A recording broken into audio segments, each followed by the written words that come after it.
ہم لوگ جمعے میں بیانات سنتے ہیں، تبلیغی جماعت آ جاتی ہے تب بیان سنتے ہیں، کہیں تبلیغی جماعت کا اجتماع ہوتا ہے اکابر سے بیان سنتے ہیں، یہ جلسہ ہو رہا ہے اس میں بیان سنتے ہیں۔ دیکھیے بھائی، برا مت مانیے گا، پریشانی ہماری کیا ہے؟ میں اپنے آپ کو تو اچھی طریقے سے جانتا ہوں، پریشانی ہماری یہ ہے کہ سنتے ہیں لیکن عمل نہیں کرتے۔ بے شک کاش یہ امت عمل پر آ جائے تو سارے دلدر دور ہو جائیں۔ اگر یہ امت عمل پر آ جائے تو ہمارے درمیان اور صحابہ کرام کے درمیان فرق صرف یہ ایک ہے کہ وہ سرتا پا عمل تھے، نبی کی زبان سے جو بات سنی ادھر آقا کی زبان سے بات نکلی، ادھر زندگی میں اتار لیا اور مرتے دم تک قبر میں چلے گئے۔ کیا مجال ہے کہ زندگی سے وہ چیز نکل جائے؟ بے شک کبھی نہیں نکلتی تھی۔ ایک صحابی ہیں عمرو بن ابی سلمہ رضی اللہ تعالی، نبی اکرم صلی اللہ علیہ وسلم کے سوتیلے بیٹے ہیں، نبی اکرم صلی اللہ علیہ وسلم نے ان کی پرورش فرمائی۔ آپ نے نام سنا ہوگا، ابھی ہمارے مفتی امجد صاحب بیان فرما رہے تھے کہ تم دارالعلوم دیوبند کو نہیں جانتے، فلاں کو نہیں جانتے، فلاں کو نہیں جانتے۔ بات صحیح ہے، نبی اکرم صلی اللہ علیہ وسلم نے 11 شادیاں کی، ان کی 11 بیویاں ہم سب کی پوری امت کی ماں ہیں، لیکن ہم میں سے کتنے ہیں جو اپنی ماں کا نام جانتے ہیں؟ اس قوم کا کیا ہوگا جو اپنی ماں کا نام تک نہیں جانتی؟ حضرت ام سلمہ رضی اللہ تعالیٰ عنہا نبی اکرم صلی اللہ علیہ وسلم کی زوجہ، آپ کی بیوی ہیں۔ حضرت ام سلمہ کنوارے پن میں نبی کے نکاح میں نہیں آئیں۔ حضرت ام سلمہ کے پہلے شوہر ابو سلمہ تھے، سن 3 ہجری میں غزوہ احد کے اندر شہید ہو گئے۔ ان کے شہید ہونے کے بعد عدت پوری ہو گئی، تب نبی اکرم صلی اللہ علیہ وسلم نے حضرت ام سلمہ سے نکاح کیا ہے۔ ان ام سلمہ کے اپنے پہلے شوہر ابو سلمہ سے 3-4 اولاد کی، سب سے چھوٹے بچے معصوم سے 2-3 سال کے بچے عمرو بن ابی سلمہ تھے۔ نکاح ہونے کے بعد اپنی امی کے ساتھ نبی اکرم صلی اللہ علیہ وسلم کے گھر آئے، آقا صلی اللہ علیہ وسلم نے ان کی پرورش کی۔ یہ علماء جانتے ہیں کہ عربی میں ان کا لقب ہے ربیب النبی صلی اللہ علیہ وسلم۔ ربیب النبی کا مطلب ہوتا ہے وہ بچہ جس کی پرورش اور جس کی تربیت اور جس کا پالن پوشن نبی اکرم صلی اللہ علیہ وسلم نے کیا۔ ان کو یہ سعادت حاصل ہوئی، باپ کے شہید ہوئے کہ ان کی قسمت کا تو ستارہ کھل گیا، نبی اکرم صلی اللہ علیہ وسلم کی پرورش مل گئی۔ سنیے وہ کیا فرماتے ہیں۔ 82 سال کی عمر ہوئی ان کی،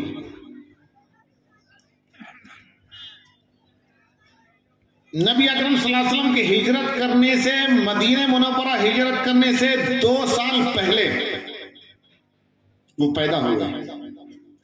سن 80 ہجری کے اندر یا 82 ہجری کے اندر ان کا انتقال ہوا ہے، یعنی عمر 82 ہوئی ہے یا 84 ہوئی ہے۔ بڑھاپے میں فرماتے ہیں، ذرا غور سے سنیں میں کیا کہنا چاہ رہا ہوں۔ بڑھاپے میں فرماتے ہیں کہ میں چھوٹا سا بچہ تھا، نبی اکرم صلی اللہ علیہ وسلم کے ساتھ کھانا کھا رہا تھا۔ بچوں کی عادت ہوتی ہے کہ پوری پلیٹ میں ہاتھ گھماتے پھرتے ہیں۔ فرماتے ہیں کہ بڑی سی پلیٹ میں سالن تھا، طباق کے اندر پھیلی ہوئی پلیٹ میں کبھی ادھر سے لقمہ لگاتا، کبھی ادھر سے لقمہ لگاتا، کبھی ادھر سے لقمہ لگاتا، پوری پلیٹ میں ہاتھ گھمائے پھر رہا تھا۔ اس وقت میں چھوٹا سا بچہ نبی کے ساتھ کھانا کھا رہا ہوں۔ آپ یہ تو سوچیں، کسی کے باپ کا انتقال ہو جائے تو ان سوتیلے بچوں کی آفت آ جاتی ہے۔ اگر ان کی ماں کسی نئی جگہ شادی کر لے، بہت سے شوہر شرط لگا دیتے ہیں تو ان پہلے بچوں کا کیا ہوگا؟ اپنے ابا کے پاس چھوڑ کر آئیں گی، اپنے بھائیوں کے پاس چھوڑ کر آئیں گی، یا کیا کریں؟ حیرت ہوتی ہے۔ ایک عالم نے، بہت بڑے عالم، ان کے ایک بیٹے نے طلاق دے دی بیوی کو، دوسری شادی کے چکر میں ہیں، ابھی بھی ہوئی نہیں ہے شادی۔ ایک جگہ ان کا ہاں پیغام چلا، مجھ سے بولے کہ ہم یہ چاہتے ہیں کہ بیچ میں آپ پڑ جائیں۔ میں نے کہا کیا؟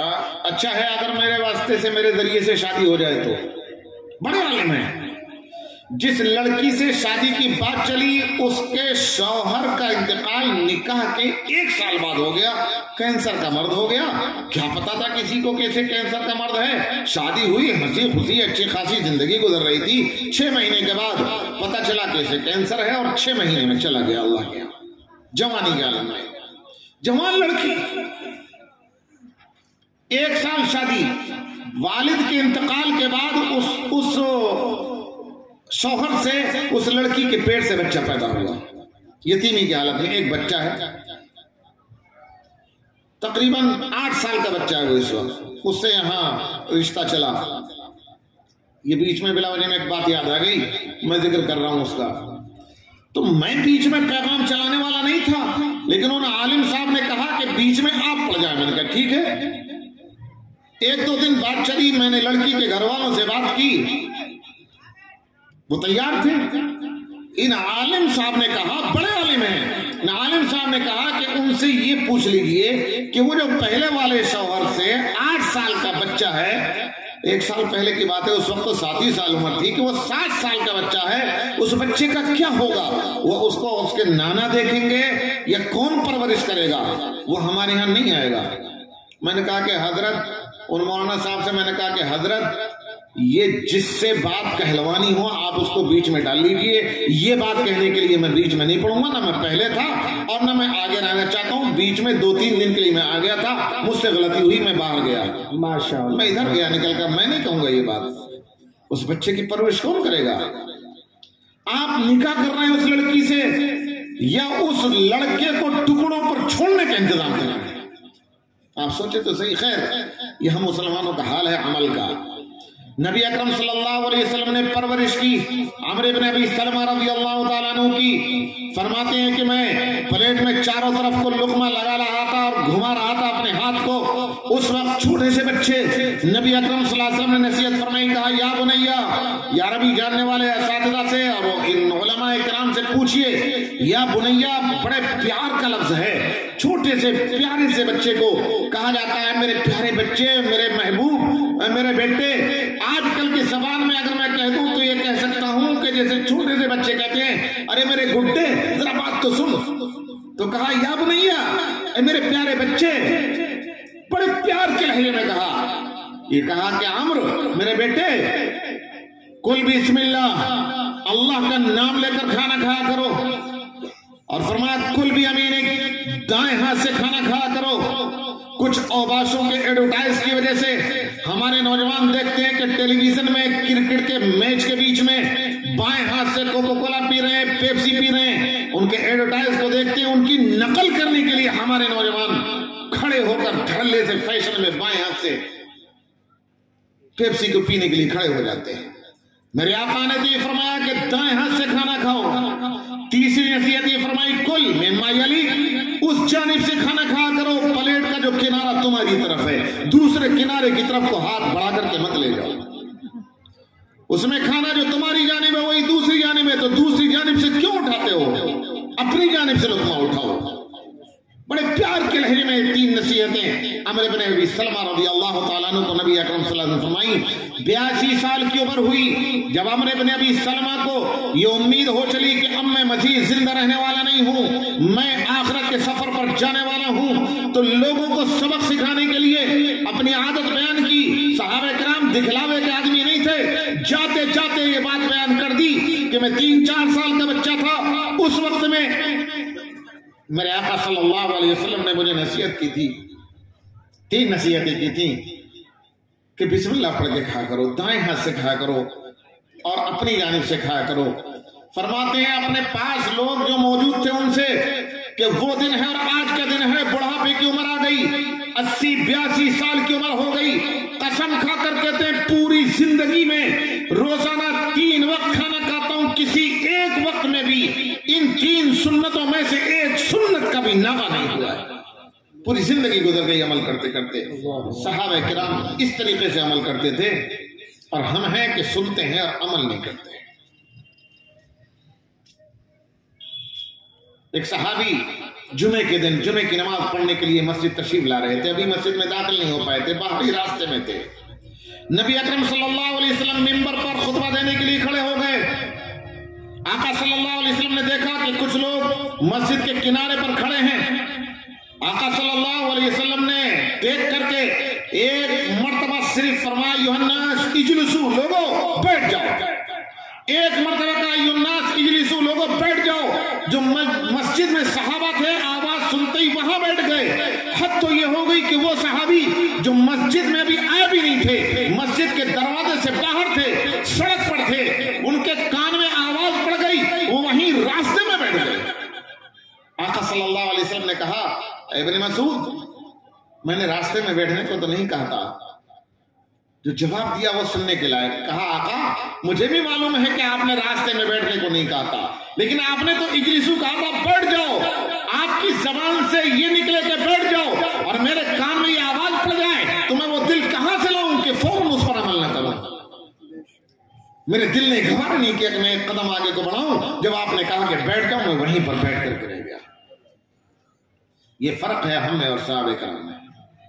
صحابہ کرام رضی اللہ عنہم اجمعین جو بات نبی کی زبان سے سن لیا کرتے تھے اسے زندگی میں اتار لیا کرتے تھے، اور ہمارا حال یہ ہے کہ ایک کان سے سنتے ہیں دوسرے کان سے نکال دیتے ہیں، عملی زندگی میں نہیں آتے۔ میرے بزرگوں سن لو، صرف سننے کی جہاں تک بات ہے، صرف جہاں تک سننے کی بات ہے، ذرا سنو۔ نبی اکرم صلی اللہ علیہ وسلم کے سگے چچا ہیں ابو طالب۔ نبی اکرم صلی اللہ علیہ وسلم کے سگے چچا ہیں ابو طالب۔ آپ کو معلوم ہونا چاہیے نبی اکرم صلی اللہ علیہ وسلم کی پیدائش سے پہلے آپ کے والد عبداللہ کا انتقال ہو گیا تھا، دادا تھے، والدہ تھیں، 6-7 سال کی عمر ہوئی والدہ کا انتقال ہو گیا، 8 سال کی عمر ہوئی دادا کا بھی انتقال ہو گیا، والد بھی نہیں، والدہ بھی نہیں، دادا بھی چلے گئے۔ اب انگلی پکڑی ابو طالب نے جو سگے چچا تھے نبی اکرم صلی اللہ علیہ وسلم کے۔ پھر وہی بات، ہمیں تاریخی یاد نہیں ہے، ہمیں اپنے اکابر کے حالات معلوم نہیں ہیں، نبی اکرم صلی اللہ علیہ وسلم کے چچا کتنے تھے ان کا پتہ نہیں ہے۔ میں پوچھوں گا نہیں، اگر میں پوچھ لوں تو مجھے یقین ہے شاید کوئی بتا پائے۔ ابو طالب چچا تھے، نبی اکرم صلی اللہ علیہ وسلم بھتیجے ہیں، لیکن کوئی بتا سکتا ہے کہ نبی اکرم صلی اللہ علیہ وسلم کی پیدائش کے وقت میں چچا ابو طالب کی عمر کتنی تھی؟ یعنی ابو طالب نبی اکرم صلی اللہ علیہ وسلم سے کتنے بڑے تھے؟ بھتیجے سے چچا کی عمر کتنی زیادہ تھی؟ کوئی بتا سکتا ہے؟ مت بتاؤ۔ 35 سال بڑے تھے، چچا تھے 35 سال کے، اس وقت میں بھتیجے کی پیدائش ہو رہی ہے۔ اب ایک بات سنیے، 40 سال کی عمر میں نبوت ملی ہے، 40 سال کی عمر میں نبوت ملی ہے جب نبی ہوئے ہیں نبی اکرم صلی اللہ علیہ وسلم، محمد عربی صلی اللہ علیہ وسلم۔ چچا کی عمر ہو گئی 75 سال، 3 سال چپ کے گھر والوں کو دعوت دی ہے، اور 3 سال کے بعد کھلم کھلا دعوت دینے کا کام شروع کیا ہے۔ 3 سال چھپ کر دعوت دی ہے، عمر ہو گئی ابو طالب کی 78 سال۔ اب 3 سال کے بعد آیت کریمہ نازل ہوئی، یا ایھا المدثر قم فانذر وربک فکبر، اے کالی کملی کو اوڑھنے والے، اب یہ چھپ کر کے دعوت کب تک چلے گی؟ اب تو نکلو اور کھڑے ہو جاؤ کوہ صفا کے اوپر اور لوگوں کو ڈراؤ اللہ کے عذاب سے اور اللہ کی بڑائی کو بیان کرو۔ کوہ صفا پر کھڑے ہوئے، ایک سردار کا نام لے کر کے پکارا، ایک قبیلے کا نام لے کر کے پکارا، کوہ صفا کے دامن میں سب لوگ کھڑے ہو گئے، توحید کی دعوت دی۔ وہ دن تھا کہ آسمان دشمن زمین دشمن۔ میں اس تفصیل میں جانا نہیں چاہتا۔ دیکھو میں سچی بات بتاؤں، میں نے ارادہ کیا تھا کہ صرف 10 منٹ 1-2 بات کروں گا اور اس کے بعد اپنی بات میں ختم کر دوں گا، لیکن بات لمبی پڑ رہی ہے۔ مجرم میں نہیں ہوں، مجرم آپ ہیں واقعتاً، میں قسم کھا کہہ سکتا ہوں میں مجرم نہیں ہوں۔ اور وہ مولوی کیا جو اپنی غلطی مان لے، تو میں اپنی غلطی کیوں مانوں گا؟ مولوی کبھی اپنی غلطی مانتا ہی نہیں، اس کے پاس 50 دلیلیں ہوتی ہیں، ادھر سے صحیح کرے گا ادھر سے صحیح کر لے گا، لیکن یہاں تو سچی بات یہ ہے کہ میری غلطی نہیں، غلطی آپ کی ہے۔ میں بہانے بازی نہیں کر رہا ہوں۔ ہمارے ایک بہت بڑے عالم گزرے ہیں حضرت اقدس مولانا اشرف علی صاحب تھانوی رحمۃ اللہ علیہ، سب نے نام سنا ہوگا، حکیم الامت مجدد الملت۔ انہوں نے اپنی کتاب میں لکھا ہے کہ سننے والے اپنے دل میں جیسا جذبہ، جیسی تڑپ اور جیسی طلب لے کر بیٹھتے ہیں، اللہ تعالیٰ بیان کرنے والے کے دل میں اسی کے اعتبار سے بات ڈالتے ہیں۔ تو آپ اتنا جذبہ لے کر بیٹھے کیوں کہ میری بات لمبی پڑ رہی ہے؟ نہ اتنا لمبا، اتنا بہتر جذبہ اور ایسی تڑپ اور طلب لے کر نہ بیٹھتے، نہ میری بات لمبی پڑتی، تو غلطی تو آپ کی ہے کہ آپ ایسا جذبہ لے کر کے بیٹھے۔ لیکن میں تو دعا کروں گا کہ اللہ تعالیٰ آپ کے اس جذبے میں اور برکت عطا فرمائے، آمین۔ اس جذبے کو اللہ قبول فرمائے، محنیس لگائے، آمین۔ خیر، تو میں کیا بیان کر رہا تھا، بھول گیا۔ ابو طالب 78 سال کی عمر، کوہ صفا پر کھڑے ہو کر نبی اکرم صلی اللہ علیہ وسلم نے کھل کر دعوت دینا شروع کی۔ آسمان دشمن ہو گیا، زمین دشمن، اس قدر دشمنی کئی سال تک یوں ہی کام چلتا رہا۔ ابو طالب کی عمر تقریباً 84-85 سال کی ہو گئی۔ 84-85 سال کا بوڑھا ابو طالب، 84-85 سال کا بوڑھا ہے ابو طالب، قریش کا سردار اور قریش پورے عرب کے سردار، میں کہہ سکتا ہوں کہ پورے ملک کے عرب کے سردار ابو طالب۔ کس قدر عزت اور کس قدر احترام، لیکن 84-85 سال کی عمر میں قریش کے لوگ اکٹھے ہو کر کے آئے اور آ کر کے یہ کہا کہ ابو طالب آپ اپنے بھتیجے کو سمجھا لیجئے، اب ہمارا صبر کا پیمانہ لبریز ہو رہا ہے، اب ہم مزید صبر نہیں کر سکتے۔ اگر آپ کا بھتیجا پیچھے قدم نہیں کھینچتا اور نئے دین کی دعوت کو نہیں چھوڑتا اور اپنے آباء و اجداد کے دین پر نہیں آتا، اپنے آباء و اجداد کے دین کی بت پرستی کی برائی کرے گا، تو اب ہم کھل کر کے اس کا مقابلہ کریں گے۔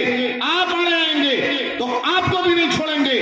ہو سکتا ہے کہ آپ کے خون سے یہ حرم مکی کی زمین لال ہو جائے، آپ کا خون مکے کی گلیوں میں بہہ جائے اور یہ پتھریلی زمین پر آپ کا بڑھاپے کا خون ہم بہانے پر مجبور ہو جائیں۔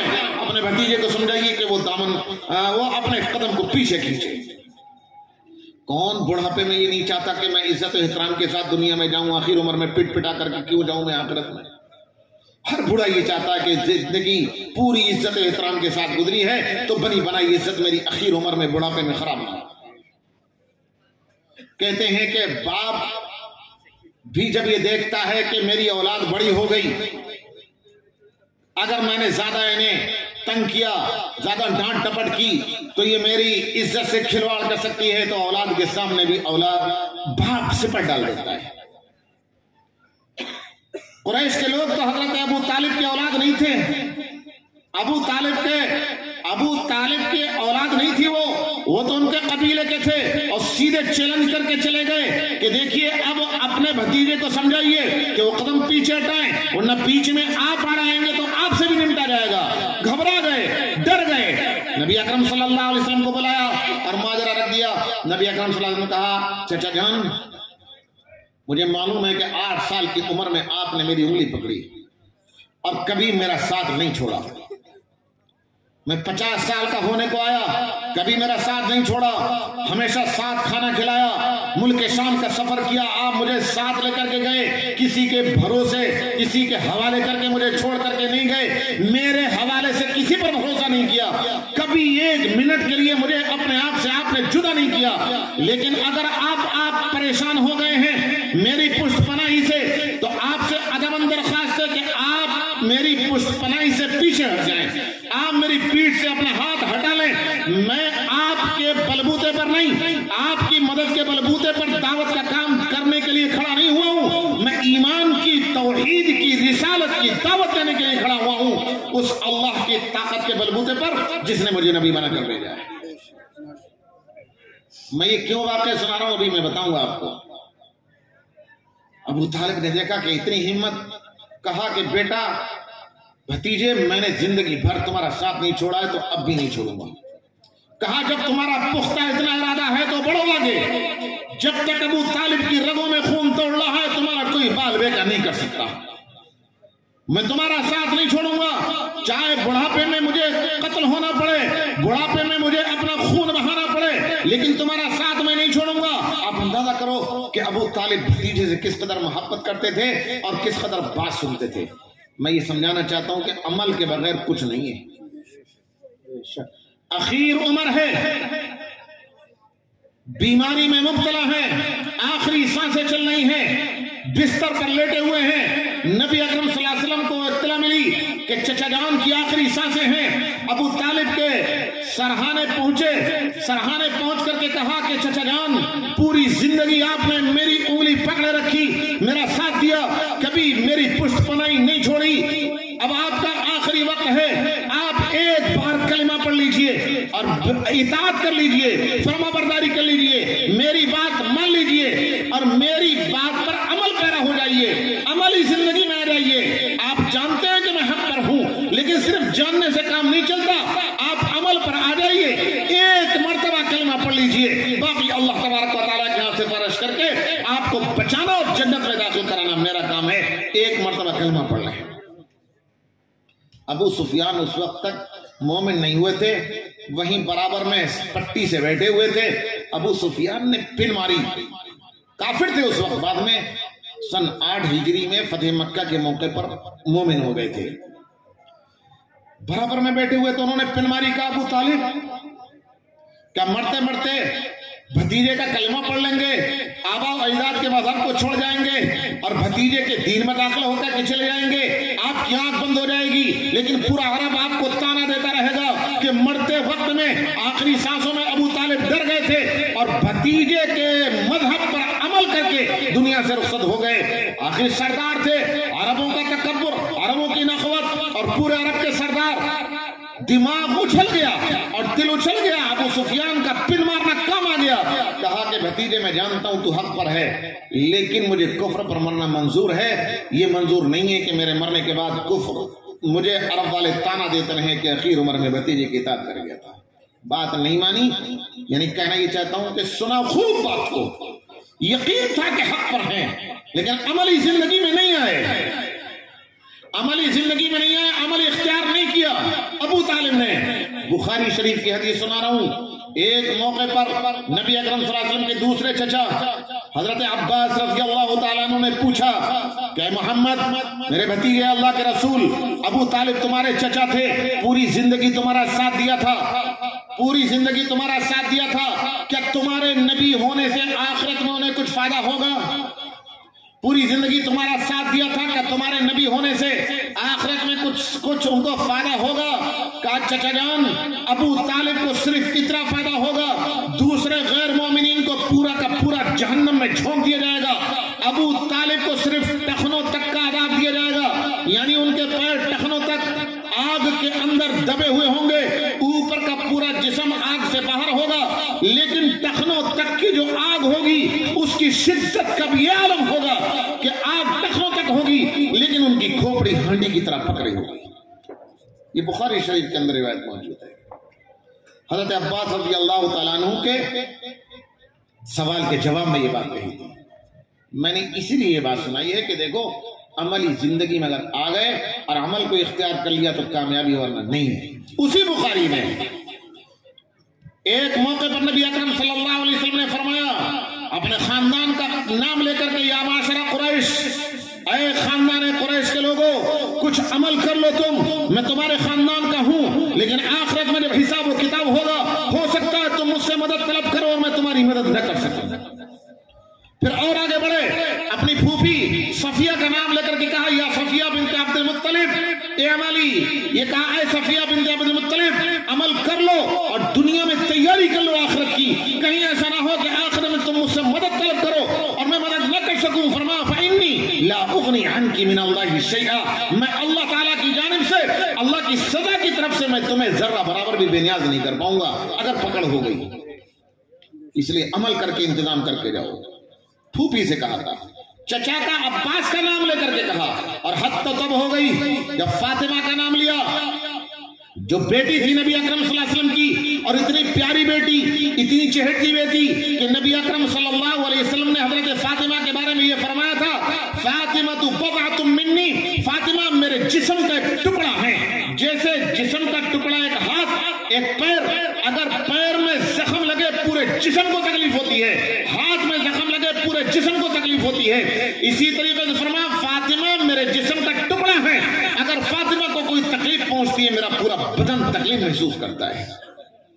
فاطمہ سے اس قدر محبت, اور فاطمہ کو اپنے جسم کا ٹکڑا بتلایا, لیکن فاطمہ سے خطاب کرتے ہوئے کہا یا فاطمہ سلی ما شئتی من الدنیا, اے فاطمہ دنیا کا جو ساز و سامان میرے گھر میں ہے, بستر ہو تو, چارپائی ہو تو, برتن ہو تو, جو بھی کچھ سامان ہو, گھر گرہستی کا ہو, جو کچھ میری ملکیت میں ہو, اور دنیا میں 2-4 چیزوں کا جتوں کا میں مالک ہوں, سلی ما شئتی من الدنیا, دنیا میں جتنی چیزوں کا میں مالک ہوں تم مانگ سکتی ہو, لیکن آخرت کی تیاری خود کر لو.